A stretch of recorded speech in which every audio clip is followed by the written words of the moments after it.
fit illegal ham in the face. But bro, where's the banjo? Some Cleveland sports shows try to give you hot takes, but only one can give you a big old piece of hot ham. Welcome to Illegal Ham to the Face. Talking all Cleveland sports. And don't forget our Fat Boy Tuesday, where we also ham it up with some fun food topics. Without further ado, let's serve up some ham. Here are the Ham Boys, Fatty, and Big Bry. You know, it's kind of surprising, Bri, that right out of the gate this week, I was expecting a fatty fail from me with just starting the intro, and you know, something hasn't happened yet. So, what's going on, everybody? Welcome on in to Illegal Ham to Face. I am Jared Fatty Bates. He is Big Bri. Big fella, how you doing? Living the dream, my friend. Beautiful day out there. Still soaking up the sunshine, so I mean, enjoying it while I can. At least we got that going for us in Cleveland. At least the weather is nice. Right. Look at the positives. Don't think about what happens on Sunday from 1 to 4. Rest of the week is great. Unless you're a Michigan fan, then Saturday night kind of sucks. Yeah, that did not look good, especially with your boy Dave Portnoy talking as much shit as he did, and then had to eat those words back. Hey, Trojans. You know, soft. I haven't really been. They're soft, Bri. I haven't been a big Jerron Moore fan ever since they hired him, and honestly, beating Ohio State might have been the worst thing because that lengthened his leash a little bit. But yeah, it's been pretty putrid other than beating Ohio State. Yeah, well, we'll get into college here probably next week when the Brown season is officially over. After Miami. Bri, this week we are talking obviously all Browns this week. We'll dabble into the Cavs starting up their season next week. Fat Boy Tuesday today. We are talking pizza toppings. Have my kids. We made some homemade pizzas here at the house, and my kids are weird. So I wanted to get your opinion on some pizza toppings for Fat Boy Tuesday, and we'll get some weird toppings out there too. And then, Brian, for our top 3 tonight, we're going to discuss 3 coaches that we would like to take over for Kevin Stefanski. Not saying that he's fired, but you know, if he was going to get replaced, who we would like to replace him with. And then I got trivia tonight, which is brought to you by City Dogs Cleveland. Brian, do you have any shout outs, brother? Yeah, let me shout out a couple things that are near and dear to my heart. Last Friday, I think me, my wife, and took my daughter and my mom joined along. We went to Mapleside. So first time I've been back to Mapleside Farms in a while. I haven't been back there since, well, it's been a while since I've been there in the fall time. And man, I was blown away. They just everything that they have for adults. They have like a corn maze that has wine stations. So it's a lot of stuff to do with adults, kids. You know, now that I have a kid and I'm taking her there for the first time, it was very special. But they got like pig races. They got tractor rides. They got a big corn pit that she loved playing in, billy goats that she was playing with, one of the world's longest slides that they give you like these mats and you go all the way down the hill. So it was a blast. So and great food, inexpensive food. I couldn't believe all the food you got for just $5 or $7 or something like that. So that was awesome. But that was Friday. And then Sunday, my other shout out is to my sister-in-law, Shailene, completed the Chicago Marathon on Sunday and beat her time and her goal from last year. So sounded like an unbelievable day, beautiful weather. She did it with a group formed with the Multiple Myeloma Research Foundation. So that was near and dear to my heart, my family's heart. Yeah, it was on my Gram's birthday. She would have been 100 and 102, 104 or something like that. So that was October 12th on Sunday. So yeah, cool experience for my brother, his entire family, my sister-in-law, Shailene. And so we were thinking about them, and that was all Sunday morning before the bad stuff started happening Sunday afternoon. But yeah, kind of a highlight of the day, so to speak. Justin said in here, pig races. So did you get Fatty to race? He said pig. He Boy. He did not say hog. All right. There's a huge difference between a pig and a hog. And this hog ain't racing.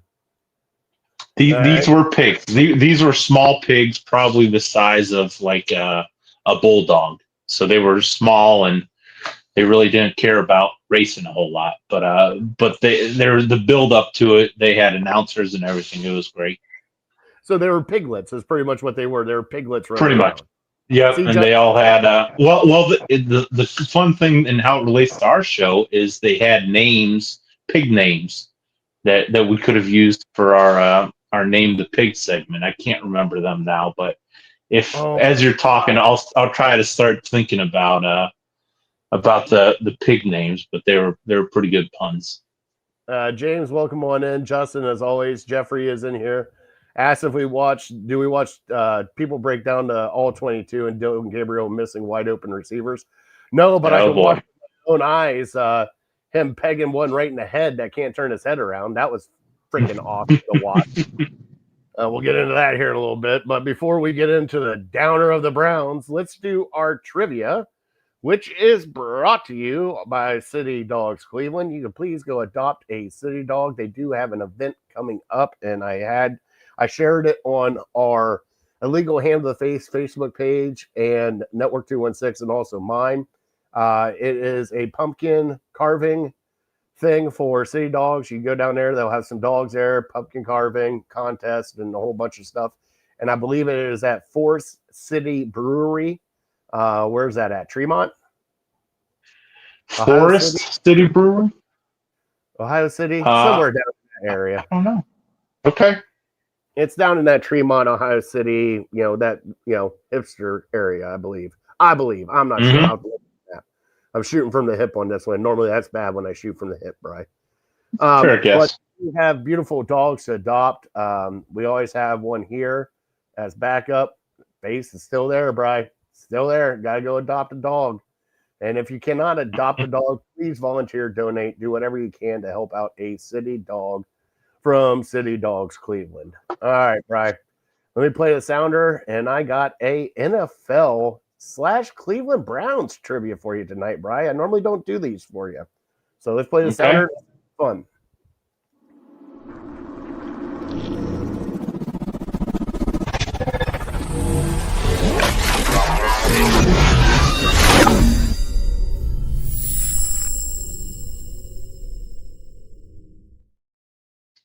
And Justin, that is Bri's sister-in-law, Shailene, that got her personal record, not his cousin.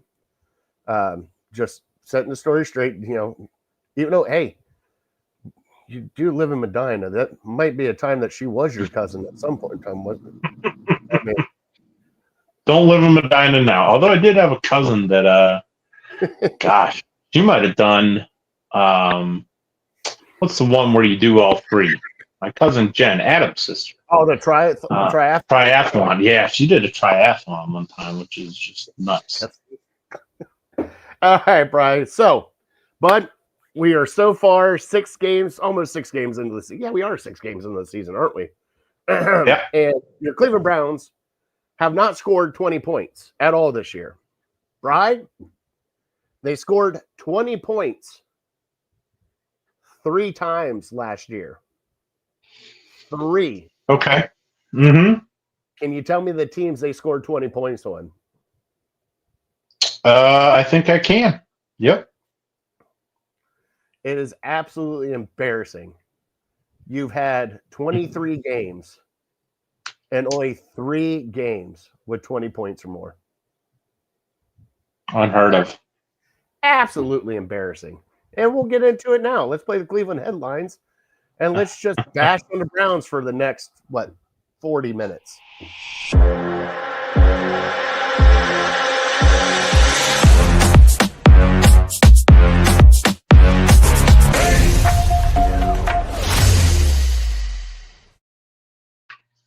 So, Brian, last week you were not here. We had Big Mike on. Big Mike, thank you so much for sitting in the Yes, seat. thank you. You didn't get to break down the Joe Flacco trade, and then the Greg Newsome trade came out at like midnight. It felt like on Wednesday night. Was all. What do you think about the two trades with Flacco and Newsome? I thought the Flacco trade was fine. I think I looked at it kind of similar to the Kenny Pickett trade. Like, we tried it with Joe Flacco, it didn't work. It's just time to move on. And the fact that you were able to find somebody to give you a draft asset, I thought was great. You know, the fact that it's in our division, yeah, that kind of stinks. But yeah, I didn't see it. I didn't have a huge issue with it. You had to clear the path because eventually we need to see Shador Sanders, unless Gabriel just blows up and we say, all right, we got our guy. Yeah, you had to clear the decks, get Flacco out here. You know, at the end of the day, we probably only moved up maybe 20, 25 picks from, I think, the 6th round to the 5th round. But yeah, I didn't have an issue with it. And then the Greg Newsome trade, I thought, you know, the more at first I was like, that doesn't make a whole lot of sense. But the more I thought about it, the more I feel like it makes a lot of sense, because once you dig into it a little bit deeper, we have this new cornerback, which I can't remember his name, Tyson. I can't even remember if that's his first name or his last name. But we have him under team control for a couple of years, and it sounded like he signed a big deal with Jacksonville last year, and they gave him a lot of money. But it doesn't sound like we're going to be responsible for most of that. So he's relatively cheap. We have him this year, next year, and maybe even a third year after that. And so he's kind of a guy that still has a lot of upside. Greg Newsome is playing well this year, but he's probably going to be asking for a lot of money after this year. So you can't afford to play Denzel Ward and Greg Newsome. So he's probably gone after this year. So this is more of a move for the future. And I think that was kind of, along with the Flacco deal, kind of a almost waving the white flag, like this year isn't of the utmost importance to us. We tried it. You know, we had a very difficult beginning to our schedule. We started 1-4. Didn't work. The likelihood that we make a run for the playoffs here is kind of very, very minimal. So I think, you know, you get what you can. You got a draft pick, draft compensation for Flacco, which probably not many teams were willing to do. I mean, you maybe have one or two teams that are looking for quarterback help. And then you traded Greg Newsome for, you know, maybe 80 or 90% of what Greg Newsome could give you, but he's going to be here for a couple of years. So I didn't think they were bad. I was okay with it at this point. You know, later in the show, we'll probably get into trade targets and guys that we might be looking to trade away before the deadline, but there's not many, to be honest. So guys on expiring deals like Greg Newsome, I think, are at the top of the list. Yeah. With the Newsome trade, I wasn't horribly upset with it because, like you said, we weren't going to probably re-sign him this offseason. He was going to ask anywhere between 17 and 20 million a year, which obviously we can't afford that because, you know, we still got Deshaun Watson on the hook. We got Myles Garrett. You know, if something happens to him, that's a $96 million cap hit. And then also you paid Denzel Ward. So right now we got to pick and choose our battles with everything else. So one thing I do want to bring up with Flacco with Bry is, you know, normally you don't trade in your, pretty much in your conference, let alone in your division. So it's kind of weird that we traded him to Cincinnati, and that was the first ever trade of Cincinnati. The second thing that kind of threw me off with that, Bry, is if you think about it, our quarterback room started this year with Flacco and Kenny Pickett, who are now no longer on the team and were traded away. So what the fuck were we doing wasting time with them to begin with if we were just going to trade them away at some point in time? This is what's so frustrating with me because you did this stupid 4 quarterback thing, Bry, and you took away reps from Gabriel, you took away reps from Sanders, and you have 2 guys that are not even on this roster now. And the way this front office has handled this whole situation at the beginning of the year is just asinine to me. So I understand what you're saying, and but at the same time, I've lived through the last 4 or 5 months, and I can actually like understand and justify every move that they have made. Now, would have been in a perfect world, would have been nice to know that, hey, in the draft you're going to get Dylan Gabriel and Shador Sanders, so maybe you don't need to bring in Flacco and Pickett. But just the timeline of everything that happened, I don't really have an issue with it because we went for it. You can't start Dylan Gabriel from day one. You can't start a third round pick who everyone agrees was overdrafted from day one. You can't start Shador Sanders from day one because he's behind Dylan Gabriel. Clearly, you took him behind him. You took him 2 rounds after you took Dylan Gabriel. So you can't start those 2 guys because you're basically telling your veterans, you're basically telling Myles Garrett, who came back, because of money, most likely. You can't tell Jack Conklin and Joel Bitonio, these guys that are putting their bodies on the line that only have a couple years left in the league. Yeah, this is just kind of a feeling out season. So you had to bring in somebody. And the fans, let's not forget how excited the fans were when Joe Flacco came back. He's going to recreate all this magic. And so we tried it with him. It didn't work. Fell flat on his face. It couldn't have gone much worse.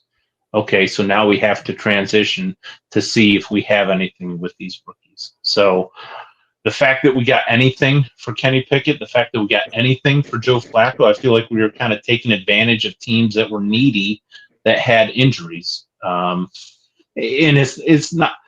I told you, we all knew. If you didn't know, you were just lying to yourself. We all knew this season was going to be ugly. And it has been ugly. Has it been a little bit uglier than maybe most of us thought? Probably, because our offense is absolutely terrible. Joe Flacco didn't fix it. Gabriel has not fixed it. Probably Kenny Pickett wasn't going to fix it. So the fact that you got assets going forward to kind of kickstart your future, I think is a plus, even though it's a 5th-round pick and Andrew Berry's probably going to, crack down his leg and, draft somebody that's not going to do anything for us. So, yeah, I don't have as big of an issue as you maybe do with it. I just think the Browns are just in a tough situation because of the Watson deal. It always comes back to that fucking trade. Oh, well, I mean, we said it. When you make an all-in move, especially for a quarterback, and you completely whiff on that, yeah, your team's not going to be any good. We're seeing it with the team we play this week with Miami. They went all in on Tua. They paid him $55 million a year. He hasn't lived up to that, so they suck. And they're in probably a worse spot than the Browns are in because they're paying Tyreek Hill $30 million a year and Jalen Waddle a bunch of money. So yeah, they're falling flat on it. At least they can catch the ball, though. That's the thing. At least they can catch the ball. We don't have it. We're not paying. Yeah, well, that's the whole separate issue that our wide receivers are the worst in the league, and we had some hope that we wouldn't be the worst, maybe close to the bottom. No, you're the worst. Your tackles are the worst. Your quarterbacks are the worst. When you start adding this stuff up, it's not too hard to figure out why we're so terrible. Yeah, we'll get all right. So the Browns lost this weekend to the Steelers, and I hate losing to the Steelers, Bri. I hate it, and especially when TJ freaking Watt has a day. And guess who else didn't show up? Myles Garrett didn't show up. That was awesome. That was fun to watch Myles Garrett not showing up, but he can talk all his shit afterwards. Bri, this loss to Pittsburgh, this kind of stings even more because this offense just looked inept. And not even like a little bit inept. Like you can average play was 3 yards, average play, 3 yards. Dylan Gabriel, hey, at least the kid's arm's still sewed on. He threw it 50, went back for a pass 58 times, Bri. 58 times. Oh, and let me not forget, you got 1st and goal on the 3-yard line, and the one best player on your team is sitting on the bench. That sounds familiar, right, Nick Chubb? Like, what is Bry? This offense is horrible. The defense is trying. The defense is about to give up. You can already start seeing the cracks and the fractures with the defense now because if your offense ain't going to score, any more than what I think this year, I think the most they've scored is what 17. I don't even think they scored 17 yet, have they? 17 is the most they've scored. Well, I know they well, so yeah, they had 17 for the Vikings game. They had 16 for the Bengals game. But yeah, I think those are top two. Yeah, so at that point in time, your defense has pretty much got to pitch a shutout. Every time they go Right. out, they have to pitch a Right. shutout every time they go out. And you can't expect your defense to do that every time.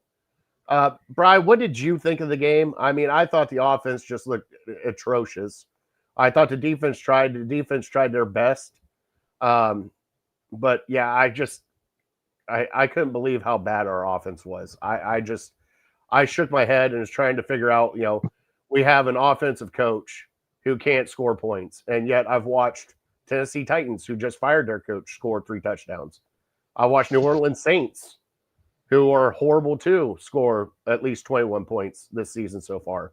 And we can't even sniff it, Bri. We can't even sniff it.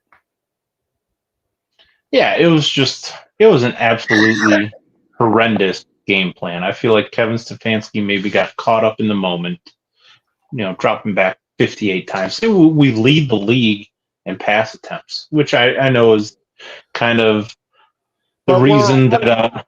But we're a running football team, but we lead the league in pass attempts. This is stupid. Well, it's a product of us just being down so often, us losing, so you throw it more. That's a tendency. But this game, yeah, I feel like just having a better game plan and just I don't care if you run the ball 3 times and then punt.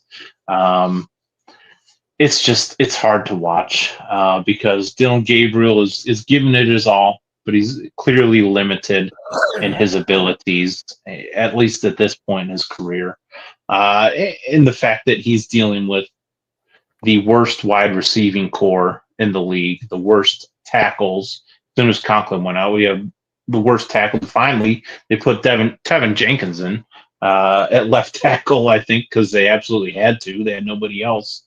And I didn't really go back to look to see how he did, but yeah, it was pathetic. It was terrible. It was everything that we feared this year would be. And the special teams again had a blunder where the defense does their part and gets them off the field, and then the special teams just hands them. Was it? I think it was only 5 yards is what they ended up calling it, but it gave them a first down, and then they ended up scoring off of that. So, yeah, it's just we have to play perfect to win these games, and if you don't, if you really can't do anything offensively, you're going to lose by 2 touchdowns. My new thing now is just to give me something to root for is I'll tease the Browns up by a touchdown. I'll tease them up, and then I'll tease the total down. So, I just need you to lose by only 2 scores. I need there to be at least 32 points or 31 points, and of course they end up losing. And just give me something to root for. Like my expectations, my standards are so low.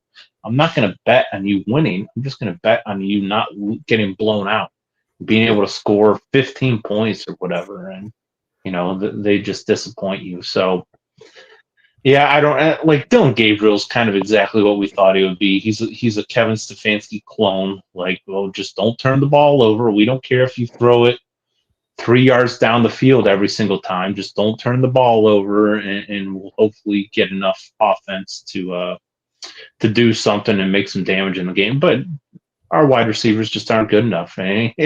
What did you hear the stat that ESPN ranked all the wide receivers, and we have like out of 89, we have like 79, 81, 82, 83, 87. Like all our pass catchers, including the tight ends, are like third stringers. Basically, is what that stat tells you.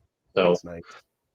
and Judkins is okay. He kind of had a little bit of a rough day, Well, but you're the going to have a rough Steelers are day when gonna, you're stacking the box.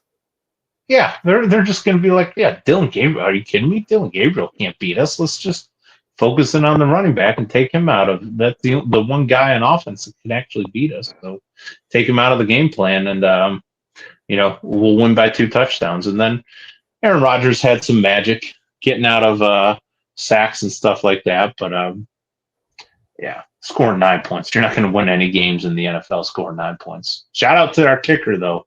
Pretty good. Hey, perfect. We wanted him fired Really the good. first week, and now he's looking good.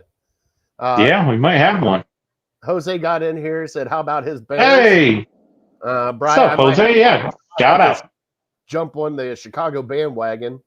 Jeez. All right, Brian. Shout out. 3 in a row. I know. They're playing good. I can't say they're not. I watched the game last night.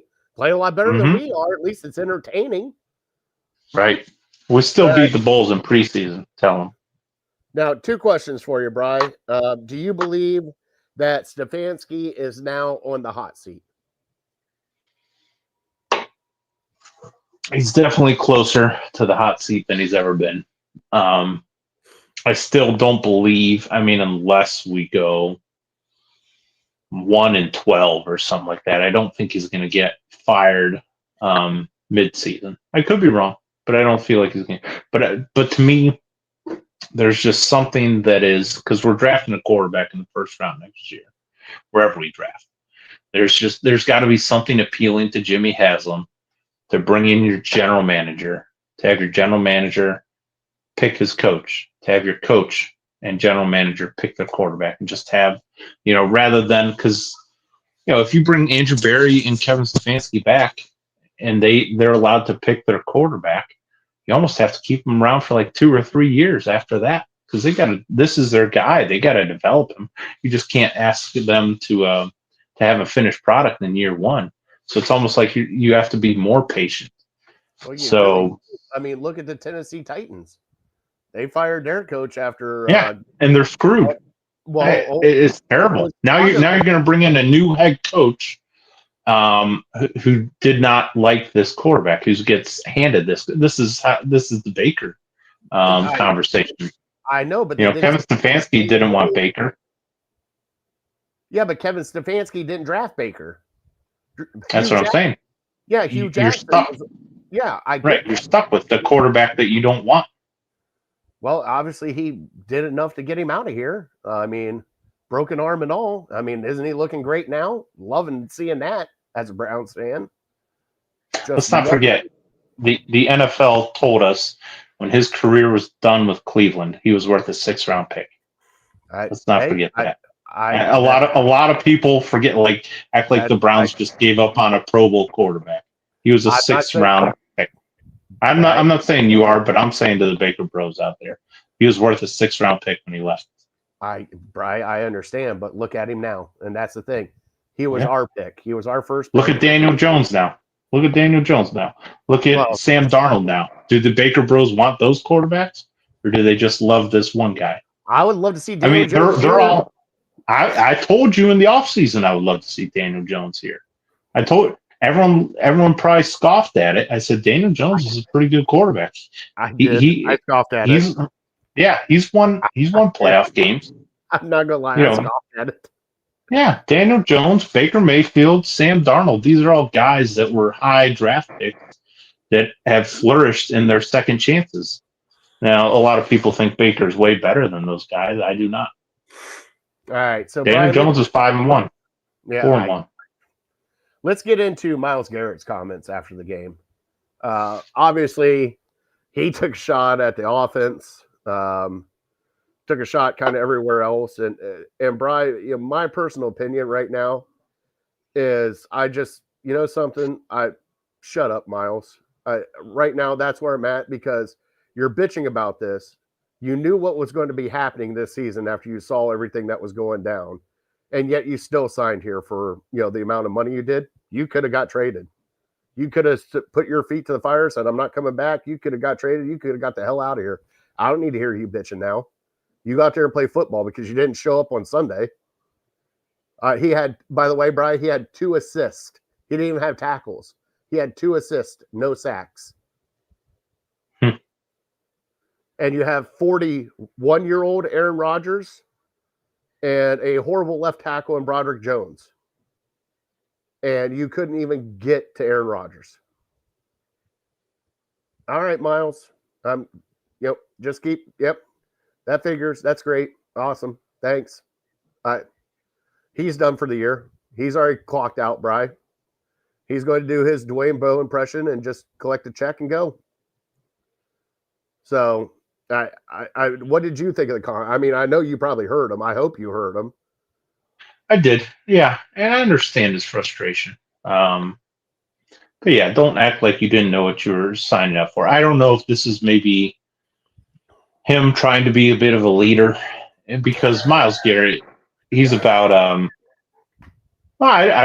mean, I don't know. This may be the way that he's trying to motivate his guys. The reason why I'm just laughing about, though, is the way you motivate. You can't call out the offense, who's already inept and not doing anything, and you just make it worse, and you're trying to be the leader of the team. Be like, yeah, we need to get better. Hey, just like every press conference that Kevin's, we need to get better. We need to get better. We need to do better. We need to do better. Tired of hearing that, too. It's just like Hugh Jackson. Go watch the tape. We're going to go watch the tape, right? We're going to go watch the tape. Well, everyone who speaks two sentences on the Browns is going to tell you how terrible their offense is. So the fact that he said, I don't have a big issue with the fact that, he's alluding, maybe he didn't come out and say our offense is terrible. He said it's frustrating to lose the same way all the time. Now, you can fire back and say, Miles, just worry about the defense. You could hold them to 10, 13 points and give us a chance every week. But yeah, I don't really have ill will towards Miles. And this goes back to the offseason, I know, for a lot of people, because you say, well, if you wanted out, you had your chance to get out this offseason. And I believe that he didn't. I believe, right now he's untradeable with his contract. I believe last year he was untradeable with his contract. I believe that's why we didn't trade him, because he's untradeable in the dead cap hit that we would take. Now, he could have, if he really wanted out that badly, he could have played out his contract for the next 2 or 3 years and then got out at 30 years old, or whatever, and then tried to get a contract from there with another team. But yeah, he signed back up. Everyone says it's about money. I don't think it's about. I think it's a lot about money. That's why he didn't do that. Mm-hmm. But yeah, you were never trading Myles Garrett, even if some team gave you, 3 first-round picks or something. I think just the dead cap that you would have had to take would have, completely gutted your entire team. So you couldn't trade him. But at the time, though, Brian, when all this came out, the Browns knew they were in a rebuild session. They knew that Deshaun was not the person. They knew that the cupboards were bare on a lot of things. So at that point in time, they probably would have taken the first-round picks and started a rebuild. But would you have been okay with trading Denzel Ward too? Would you have been okay with this? Well, this is what you might have had to do because of the dead cap hit you might have taken from Myles Garrett. I'm not a cap specialist. This is just kind of what I've heard. But yeah, the dead cap hit for trading Myles would have been gigantic, along with the cap hit you're taking for Deshaun. And so you're really going to pay, who knows, $100 million, $150 million for 2 guys that aren't playing for your team. So I think the Browns just showed him, hey, there's nothing we can do. Our hands are tied. Either you sign this contract now or you play it out and you leave in 2 or 3 years. And he's like, well, I guess if I'm stuck here, I might as well be making $40 million. Yeah. And they're doing their part. The defense is doing their part. And so, he's probably frustrated with the offense. Maybe he's frustrated that they traded Joe Flacco because he knows that Flacco's their only real chance at turning this around this year. I don't know. I don't know what his motives are. I'm sure he's frustrated. We're all frustrated. We've watched now for 6 games the worst offense Who knows? In NFL history, I don't know. At least for the last couple decades, maybe. Bro, this is like taking me back to like 0 and 16. Like this is where this is taking me back to those, and it's just like I've already seen this. I've seen it. Like I know you guys took a swing. I know you guys tried to go all in, and it's like, again, we're back to the same. It's like Groundhog Day is what it feels like. It feels like Groundhog Day every game with the Cleveland Browns. It really does. I mean, I don't know what to tell you. It's like, hey, are we going to get 2 touchdowns this week? Yeah, maybe. All right. Like, You know what I thought today, which was just something that blew my mind, but I'm not 100% sure that I would be wrong. Had the Browns rewind to like February or January, had the Browns decided back in February or January that we were just going to run the same offense as Army and as Navy, run the triple option. And we brought in like Justin Fields, and we brought in Tyler Huntley, and we drafted Jalen Milrow. Like I think we could have more points scored this season running the triple option if we had a mobile quarterback than what we're doing with this offense right now. exactly. I swear. Now it would be terrible for your future, and it would, eventually your luck would run out. But if you run the triple option and you had a mobile quarterback, you put up more than 9 points. I almost guarantee it. So, I mean, like you have to look like Kevin Stefanski. I feel like is out of ideas. He just doesn't know how to fix it. I'm sure he's frustrated too, but yeah, you're just not good enough, And that's the thing that fans and that's coaches and that other players on the defense are coming to that realization. Like Dylan Gabriel's just not good enough. Our offensive tackles are just not good. Our wide receivers just not good enough. They're just not going to magically get better. We can't scheme it up to get them open and catch the ball. It's just going to be a long year, especially if you end up losing this week or next week. If you don't win, one of your next 2 or 3 games, it's really going to get ugly. You're not going to want to watch. Yeah, well, let's talk about getting ugly, Bri, because now with Newsom gone, Bri, it's season's open on players for the Cleveland Browns, and the rumors have come out, and the rumors are everywhere. And Bri, they're not being shy about it. There's rumors that Batonio is on the block. There's rumors that Posich is on the block. Teller is on the block. Denzel Ward is on the block. David Njoku is on the block. That's your offense right there is on the block right now. Jerry Jeudy, God, I would trade for a washing machine right now for Jerry Jeudy. I can't. Bri, I watched the pass seriously hit him in the chest, and he still couldn't catch it. He was wide open, hit him in the chest. By the way, our other wide receiver got doinked in the head like Tweeter and Varsity Blues running around. Oh, terrible. Like, come on.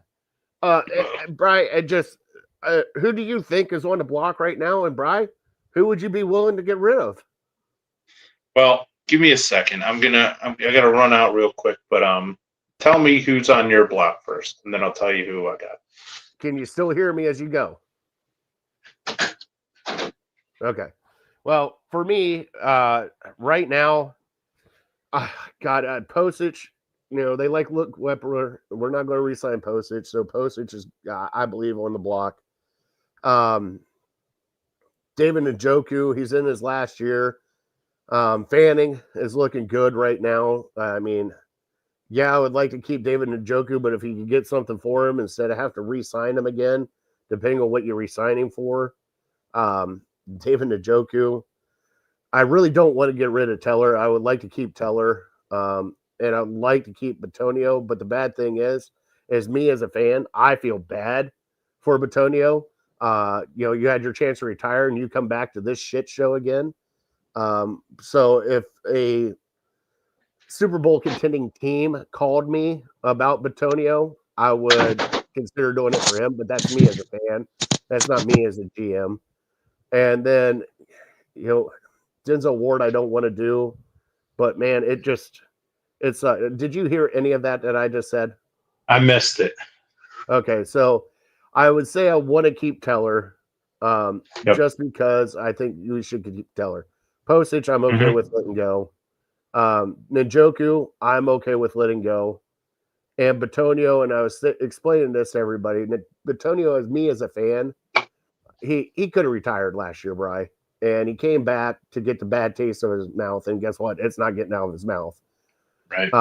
If a playoff team or a contending team calls me, like they did with Joe Thomas, I would consider that trade just to help out Batonio and get him at least get him another playoff run, and maybe that playoff run will help him get in the Hall of Fame because he's borderline Hall of Famer right now. He needs that playoff run. It's not like he was Joe Thomas, but but other than that, Bry, I would like to keep Denzel. Denzel's having a good year. He's been healthy. That's been kind of a bonus.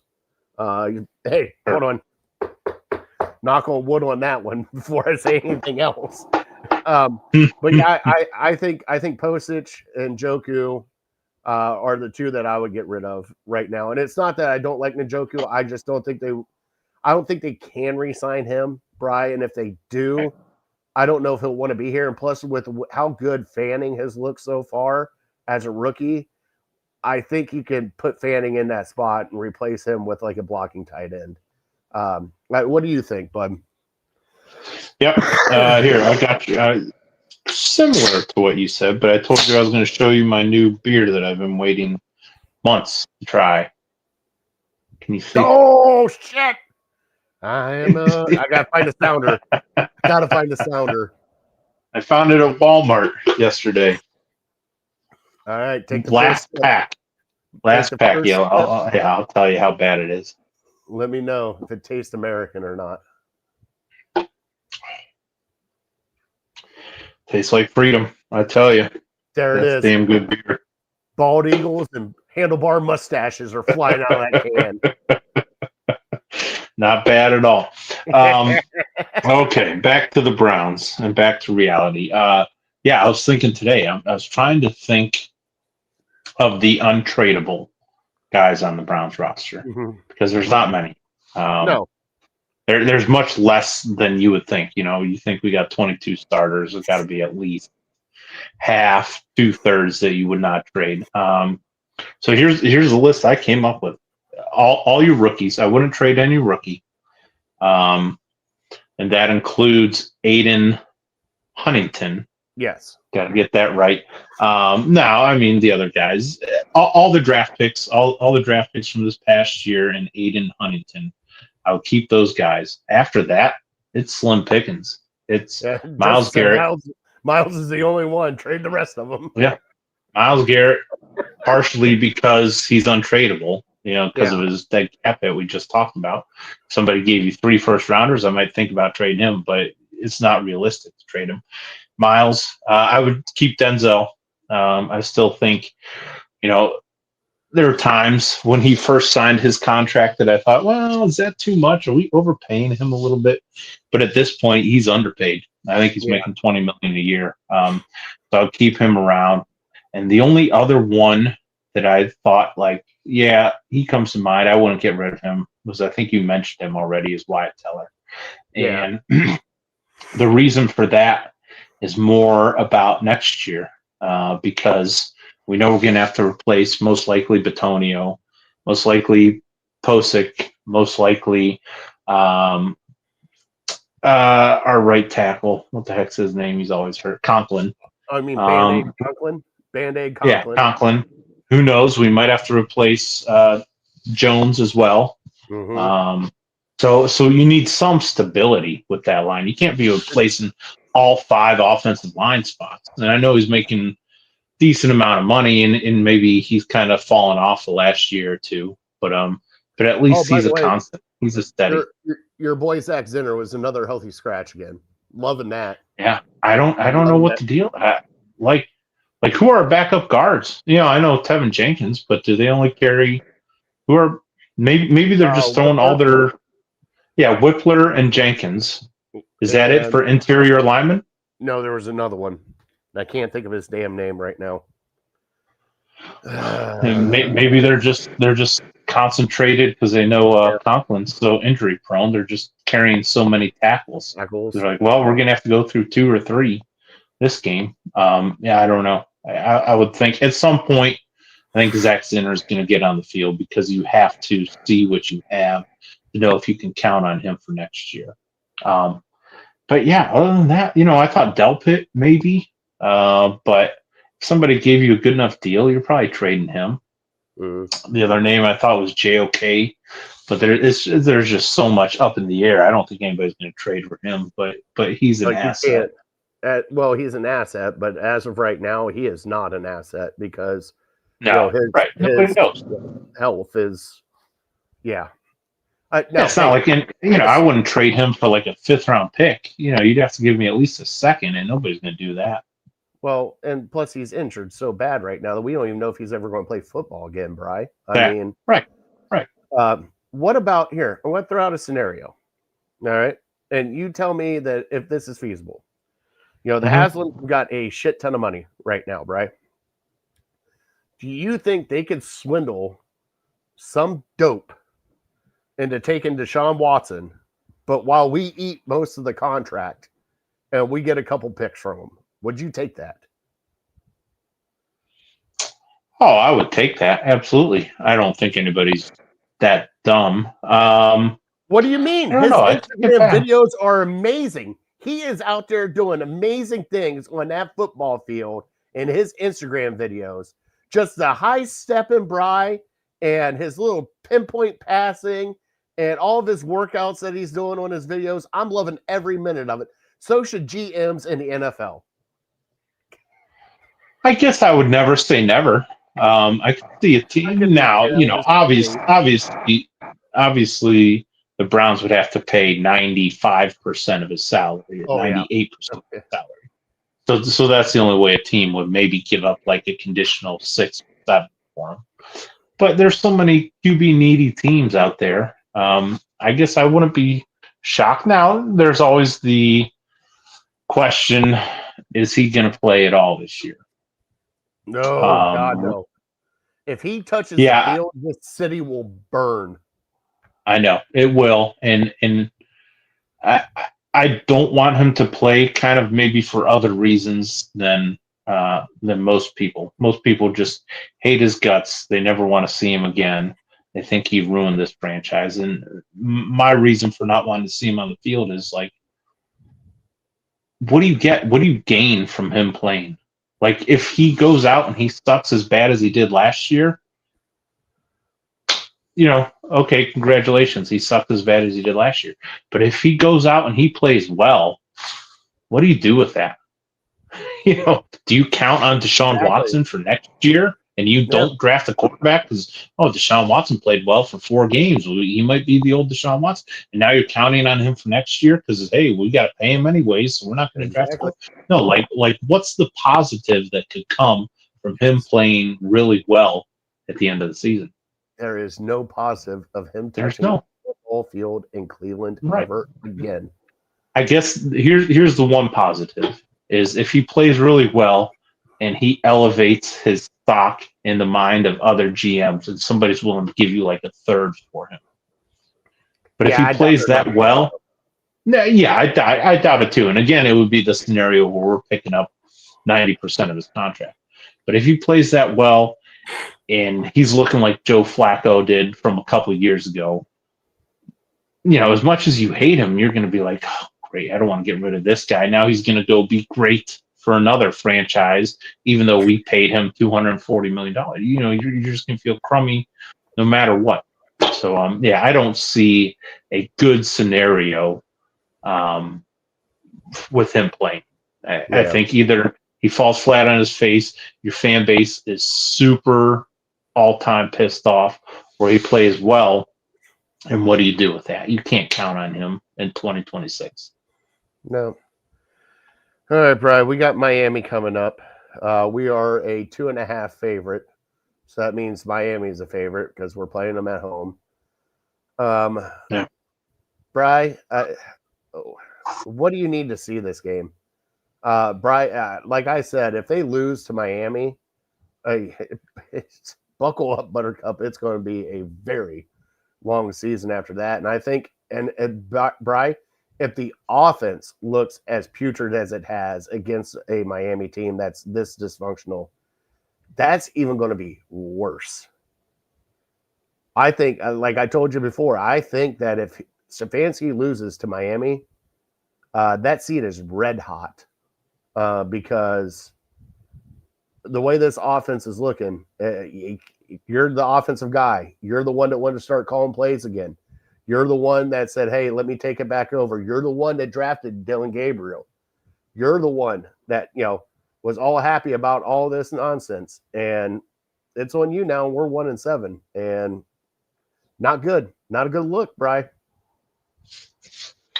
No, it's not. And I mean, this is the last ditch effort for the offense, maybe for the entire Browns season. Excuse me. Just because the Miami defense is terrible. One of the worst in the league, like near Cincinnati for the worst in the league. Their defense is. And yeah, everything's going your way. Gabriel has a couple of games under his belt. We're not coming back from London. He's not playing his first game in London. Like, this is the most normal week he's had. You're at home, like I said.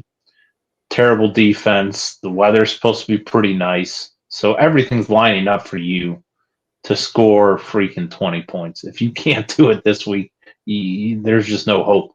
There's no hope. And so I think that's how a lot of the players feel as well. Like, we've been hearing since the schedule release how difficult the Browns' first 6 games were. Well, we're through that. Some people thought we'd win 2 or 3 games. Well, we didn't. We won 1 game, which is what a lot of us kind of thought was our future. So now it's our present. And all right, we're through that. We're through that gauntlet. Now we get a terrible Miami team. I think Miami's probably worse than a lot of us thought. And they're without maybe their biggest weapon on offense. And our defense, as we know, plays much better when we're at home. So if you can't win this game, it's about to get ugly. Guys are about to start quitting when we have half a season left. And so, I expect the offense to step up. Hopefully Kevin Stefanski learns from his mistakes last week. I don't know how he could not. He knows this is a more winnable game than Pittsburgh was. So we'll see how our health shakes out on offense with Conklin and Njoku. But if those guys are anywhere near playing, and they do, even if they're not, we should still flirt with 20 points this week. So all in. This is when you push your chips to the center of the table. This is it. This is double up time. And if not, we're probably done for the year. Yeah, I agree with everything you said, Bry. And something, it's time to stop being conservative. It's time to throw the old, dump it off to the running back. You have got to let Dylan Gabriel, especially with this game, especially with the season seriously looming. The season is seriously looming. Like, it's bad, but if you lose to Miami, the season's over. You might as well just chalk it up. At least right now, you might be able to save face and win a handful of games and come through. But if you lose this one, like you said, people are going to start checking out. It's not going to be good anymore. Hey, you're going to be able to get, dog pound tickets or 537 boys that we know for $5 and, go watch somebody else beat the shit out of your Cleveland Browns. And I'm with you. This is the time. This is the time that you need this offense to step up and start going. And I hope it happens. Bry, do you have a player that you're wanting to watch for this game? Offense and defense, and give me your score for this game. I think offensively it's got to be Fannin. We've seen glimpses of him being great.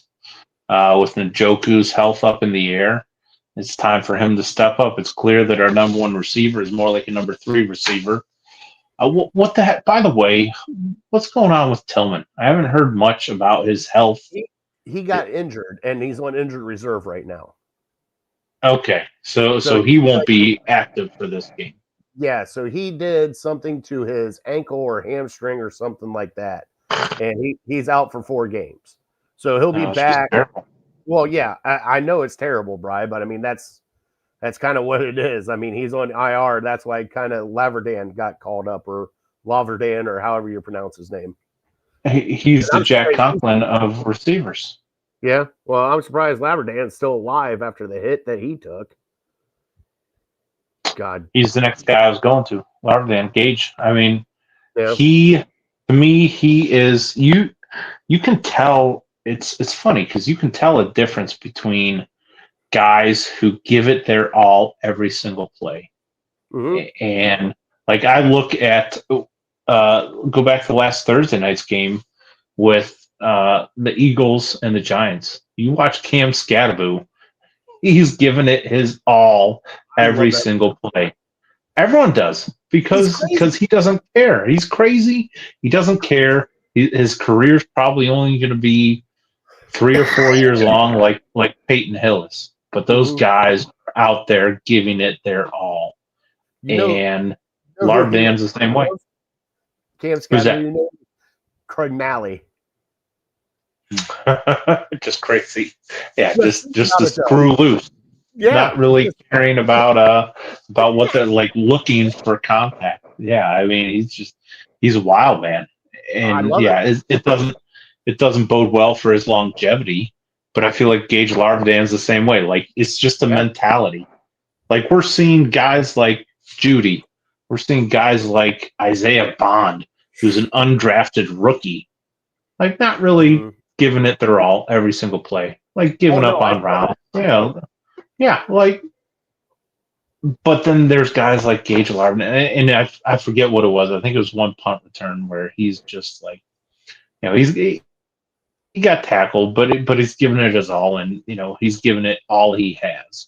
And we just need more guys like that on the Browns, especially right now. yeah. So him, Fannin, he had the tough drop, but he's usually sure-handed. So I think those two guys, if they could just step up, and let's try to get them the ball in Yeah. creative ways and just see what they can do. Because I feel like those guys, they're not counting their money, their ego's not in the way. They're just giving it their all every single play. So it's the same thing with Judkins too. But Judkins is limited. If his line isn't blocking, he's not going to be doing a whole lot. All right, what score do you got for this game, bud? All right, here we go. Could be the first and the last time. Ooh. Browns 23.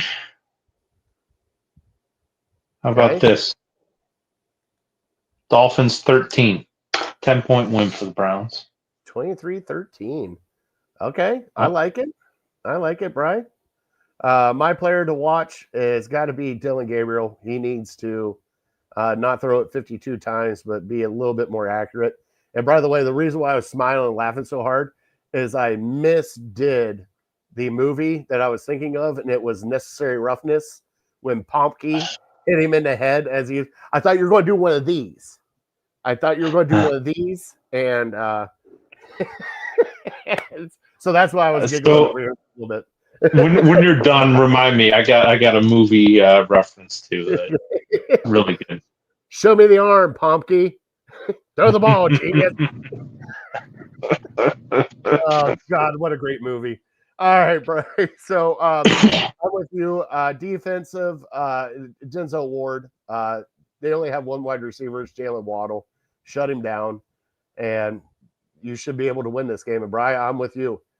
This is probably, if they don't win this game, this is the last time I'm probably picking the Cleveland Browns to win for the rest of the year. And I'm going to go a little bit higher than you, Brian. I'm going to go 26. And the 10.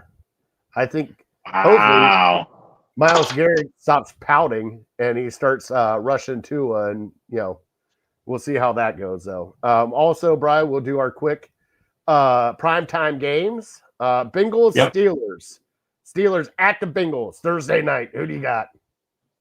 The Bengals got to win. It was hilarious hearing all day today Mike Tomlin bitch and complain that the Browns gave Joe Flacco to the Bengals and made his life a little bit tougher because they would have just steamrolled Browning.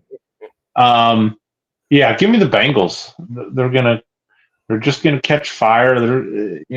It's kind of like ignorance is bliss at this point. They're gonna go out. They're gonna score a bunch of points. Probably gonna give up a handful, but they're not gonna know what they're doing, and they'll end up with a win. Oh, I'll say 27-20. I'm going Bengals too. I've never picked the Steelers again, ever. Give me the Bengals 23, Steelers 13. Okay. Monday Night Football. The Atlanta Falcons at the San Francisco 49ers. Bry, I'll go first on this one. Atlanta is playing phenomenal. Just watched them. What was it, last night? I believe they played last. Yep. Beat up on the Buffalo Bills, and the 49ers are just a bunch of people in wheelchairs right now. So give me the Falcons. Let's go 28-14 Atlanta. Where did you say the game was? San Francisco. Yep. I feel like too many times in the NFL, one team has a big win and then you start buying into them and then they come back down to earth. And I think that's what it is. I think the 49ers just better coached. So give me the Niners 24, Falcons 13. All right. And then we got two Monday night matchups. The first Really? matchup at 7 o'clock. The Tampa Bay Buccaneers head into Detroit to face the Detroit Lions. Wow, what a game. All right. Bri, who do you got? Tampa's flying too high. They're not this good. Detroit will bring them back down to earth. But it'll be close. Give me Detroit 26. Tampa Bay 21-2. Okay. Bri, I am the opposite with you. Baker Mayfield's playing great. I see another fourth quarter comeback for the Bake Show. Oh, all right. Bri, here we go. Buccaneers 28 to Lions 25. And then our last game, Monday night, 10 o'clock, West Coast time. Houston Texans at Seattle Seahawks. Bri, who do you got? They start at 10 o'clock? Yep, 10 o'clock. Holy crap. Houston and Seattle? Yes. All right. Give me Seattle. I feel like Houston has been kind of dominating the last couple weeks, but I think maybe they're coming off a bye. Seattle at home, 12th man. Give me Seattle 23, Houston 17. I'm going to go Seattle also. Give me that Smith and Jigba. Okay. He had. Bri, give me the Seahawks. We're going to go 32 to Texas 24. Alrighty. Got him. All right. Now that we've got that done, we will get into Fat Boy Tuesday here in just a second. But we do have to give, because we have not done it in about 2 weeks, the illegal ham to the face fantasy football update. Bri, last week, for it. week 6, Honky Cat beat Waddle That Smith and Jigba 128 to 121. Golden Showers on Mayflowers beat Runner 147 to 98. Big Bride beat Team Big Meat 151 to 121. Always Next Year beat Dog Pound 212 to 115. Your Name Sucks beat Bill's Mafia 112 to 104. And the Portage County Prostitutes stay undefeated, beating Harold Keel's team 150 to 130. Right now, your standings for the Illegal Ham to the Face Fantasy Football League, playing for the Illegal Ham to the Face Fantasy Football Belt. Portage County Prostitutes are at 6-0. Big Bri is at 5-1. Always Next Year, Runner, and Harold Keel are at 4-2. Golden Showers, Dog Pound, Bill's Mafia are all at 3-3. And then the 4 in the lone back, Honky Cat, Waterlat Smith and Jigba, Team Big Meat, and Your Name Sucks are all at 1-5. There we go. That is your Legal Ham to the Face Fantasy Football update for the week. Brian, good win, buddy. Yeah, flying high.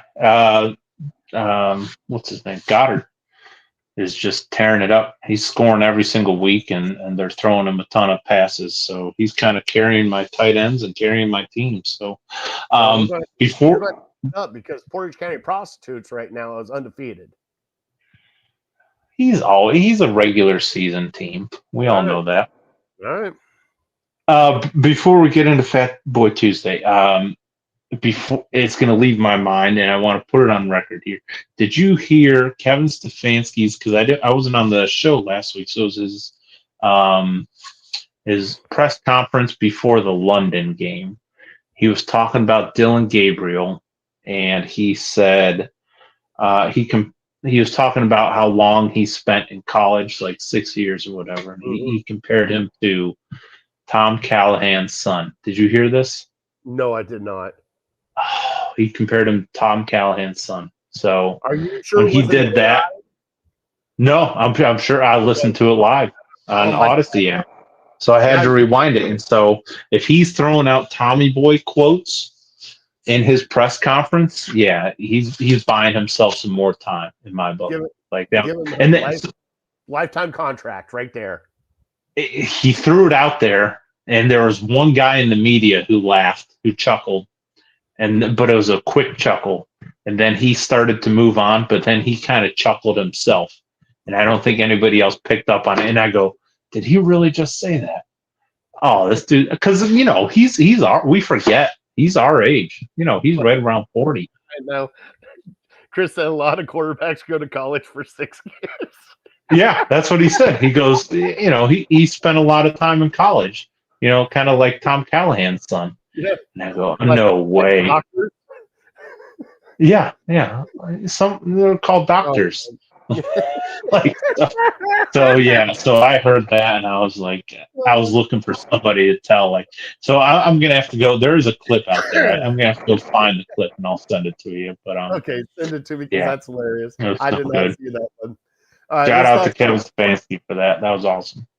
Let's do our some pizza toppings, our top 3, and then we'll close out the show, brother.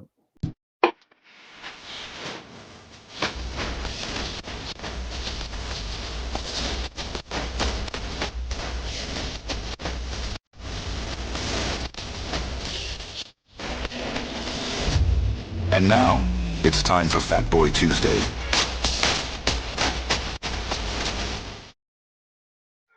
All right, Brian, it's Fat Boy Tuesday, and I brought up pizza toppings, and we love pizza. We love pizza toppings. We love everything.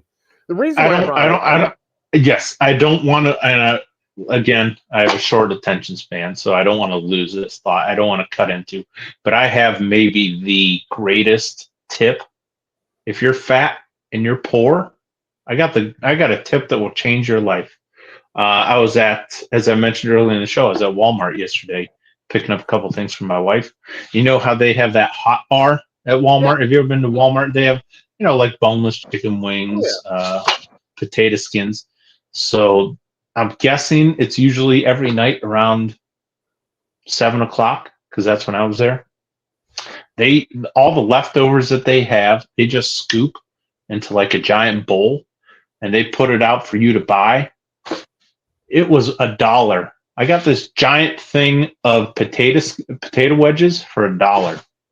Shut your face.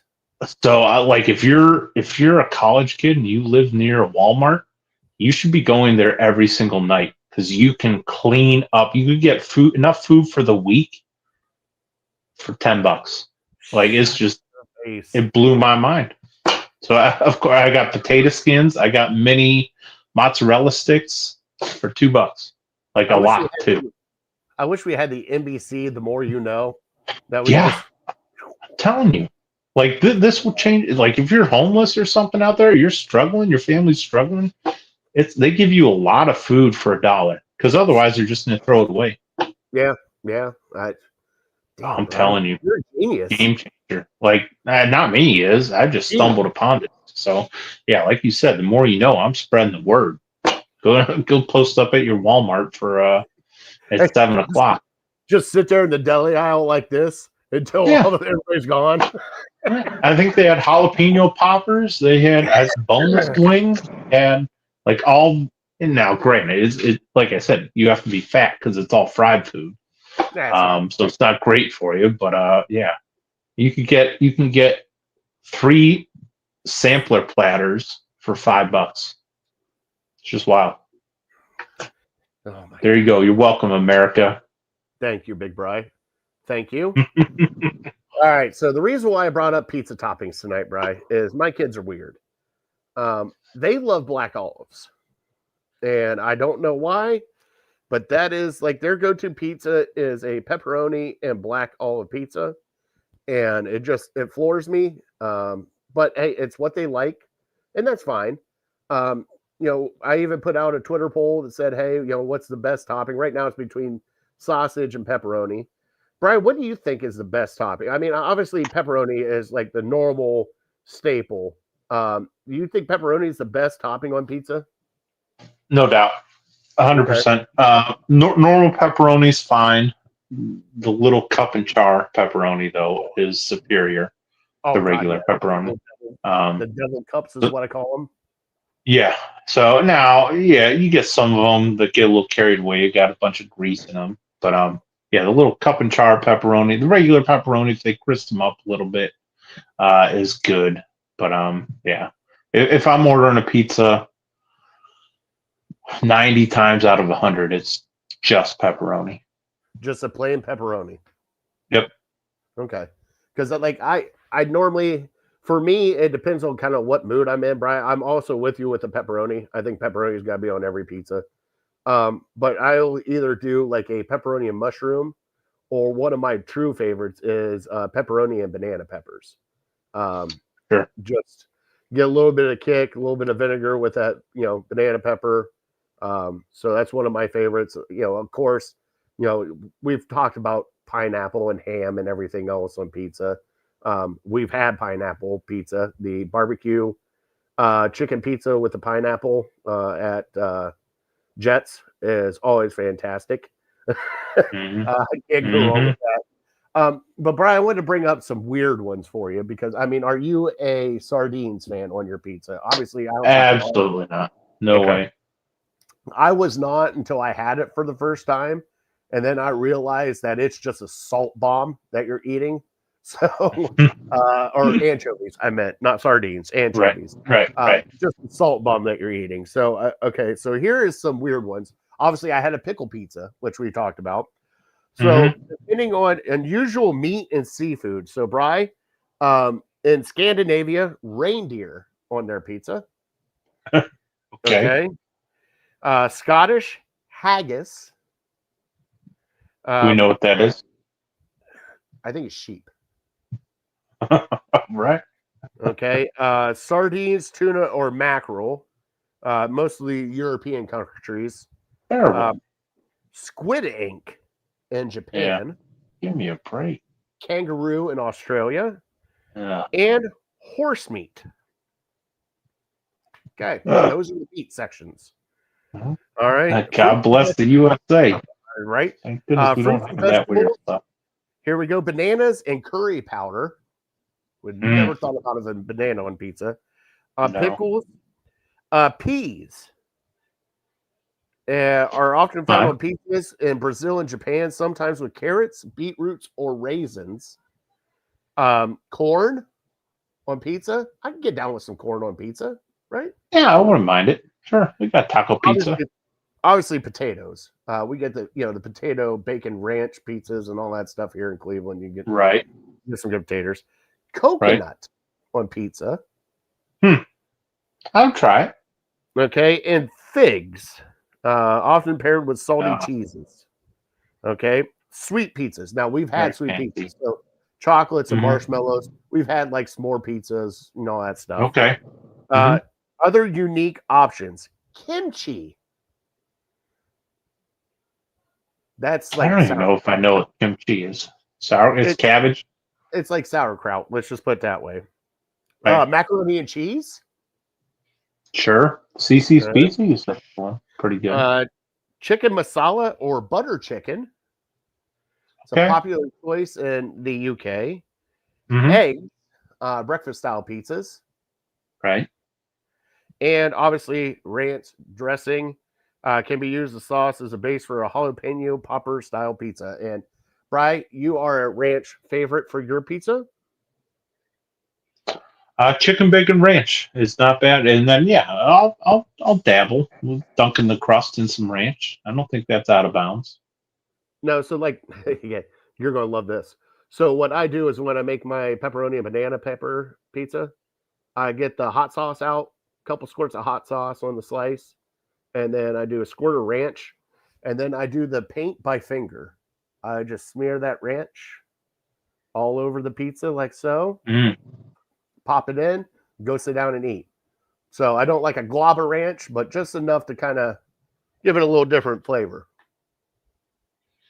So if I get a sometimes be it local pizza joints or national pizza joints, or seems like a lot of times frozen pizzas if you're cooking it yourself. Mhm. They're plain like pepperoni or something, and it's just missing something. So I'll sometimes dress it up to where, yeah, like you said, a little. I'm a big fan of Parmesan on pizza, Parmesan Oh cheese yeah, on pizza. oh yeah. Big fan Red of pepper that. flake? Take it or leave it. Okay. I wouldn't not eat it if it had red pepper flakes. But I'll do, if we have it, I wouldn't mind some honey on it. Ooh. If we have it, a little hot sauce. And then I also have. Have you ever had Dano's? Do you know what Dano's seasoning Mhm. is? Oh yeah. The original Dano's, which is like garlic and parsley and kind of like Italian seasonings. So Okay. yeah, I'll dress it up a little bit that way, and it kind of takes it to the next level if you got just a bland pizza with not a whole lot of flavor on it. Yeah, dude, I miss the days of like the Pizza Hut. You know, you're sitting there, you got the Parmesan cheese off the side, you got that red pepper flake shaker right Mm-hmm. there. You Mm-hmm. just go. Yeah, I'm with you with the Parmesan though. Yeah, definitely. All right, Bry, you want to do our trivia or do you want to get into our top three? Let's do trivia. I have one more thing about the pizza toppings. Okay. So so sausage is a popular one, Yes. and Yes. and I don't have any issues with sausage, but my ideal sausage is like a ground sausage, almost like a ground beef. I think that's the best way to Okay. go. Do you prefer like these big Oh, I hunks love the of big hump. sausage? I You love like the the big. big hump, like the The reason meatball. why, yeah, the reason why is because I know it's like a fresh dollop of sausage. It's not like Hmm. the frozen one they grab a handful of, and it's like the little petite frozen ones that they like. I know it's a fresh sausage when you see that dollop on there. So I like that. But Okay. if you're going to do the Okay. dollop though, like we always get Geppettos, which I love Geppettos, and especially Right. you get the family style pizza. You get the huge sheet pizza. The one thing I don't like though is they always put like two slices of pepperoni and then one little dollop of sausage. So like when Huh. they cut it, you only get like one sausage instead of like Right. sprinkling it everywhere. Right. But I Right. do love the dollop of sausage because I think it gives you a little bit different flavor than the kind of the you know crappy frozen stuff that you would get. Yeah, there's not many places that do like a ground sausage. I think there's a place in Medina I've referenced before. JoJo's has Mhm. a ground sausage, and you mentioned earlier banana peppers, which Oh yeah. is really get like close to the top of my list if I'm not going to do pepperoni. But then we mentioned chicken bacon ranch. Mhm. I think of like barbecue chicken pizza, God yeah. buffalo chicken pizza, like from Jets and stuff. And then even Jets, remember, had and I'm not even a big mayonnaise fan, but they had a BLT The pizza, BLT which was pizza. a little different, but it was pretty good. Yeah, well, you didn't have the red sauce, and I thought it was Yeah, fantastic. I loved it when we got the BLT a pizza. little different. Yeah, a little And different. Pretty good though. are you a white sauce guy, like an Alfredo guy on pizza, like when they do the Philly cheesesteak pizzas and stuff? Uh, I'll do it. I don't mind it. I would prefer red sauce. To me, pizza is pepperoni, cheese, and marinara sauce. But Mhm. yeah, always up for trying different things. Now, do you like a spicy marinara? I can do both. A Okay. little tangy, a little sweet. I like them like Romeo's here is a big one in Medina that started, Oh yeah, and now it's kind of branched out to different areas. But they have a sweet sauce, oh which yeah, is they do. really good. I love it. Ohio Pie in Brunswick has a sweet sauce, but I'm good for either. I like to mix it up.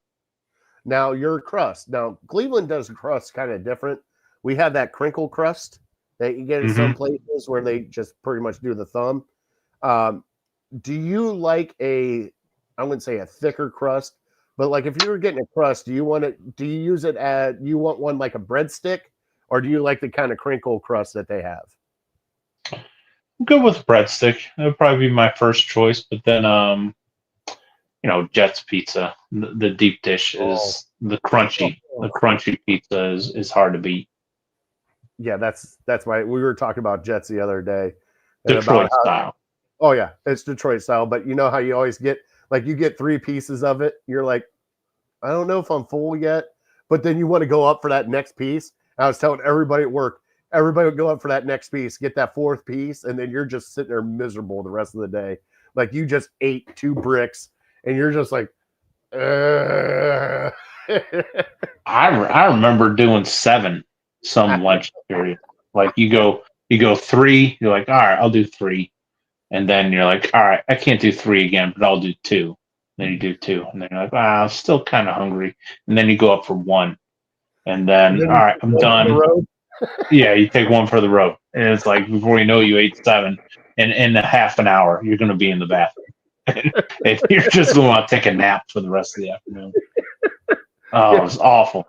Awful. Especially when you're doing tree work like we used to do, bro. It was just like you were miserable the rest of the day. Yeah. You're like, why'd you get just Jets pizza and then doing tree work?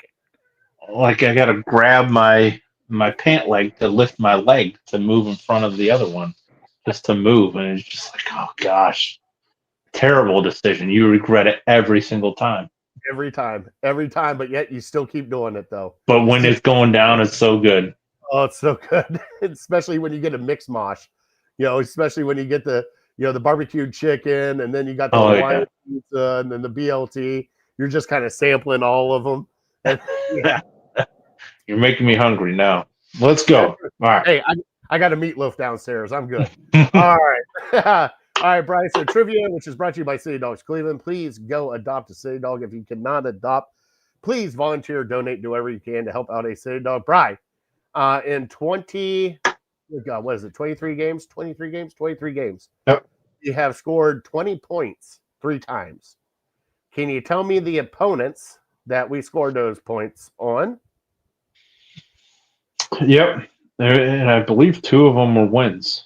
Baltimore, Pittsburgh, and then the loss was Monday night against Denver. Yes. So that was October 27th was Baltimore. Mm-hmm. 21st November was Pittsburgh, and December 2nd was Denver. Brian, we're sneaking up close to a whole calendar year without scoring 20 points. What did all those have in common? We all sucked. Jameis Winston. Jameis Winston. Were those? They were Winston games. All of them. Your face. Oh, and hold on, and the yardage: 497, 219, 334, and then hey, Chubb 52, 3 picks, Chubb 59, and 4 picks, Ford 2 pick 41. six, 1 pick 6. Was, hey, you made it fun. That's my hope for Shador. Is like get him in there. Maybe he could be Jameis Winston. Oh yeah, it was fun. We lost the game, but that was fun to watch. Dude, he had 235 yards receiving. I know. What happened to that guy? Bastards. Get Jameis. Can we get Jameis for like a 6th-round pick? At least he would make the season fun. It would be. Hey, at least the motivational speeches. I love him giving them to the New York. Oh, great. You're the 3rd-string quarterback. You're out there giving motivational speeches to the team. I'm loving every minute of it, Jameis. You keep it up, bud. Oh, maybe the most entertaining quarterback we've had in Cleveland since like Derek Anderson. Johnny Manziel was kind of entertaining. Not in a good way. Not in a good way, but he was entertaining. No, not at all. All right, let's get our top 3, Brian. Close the show out.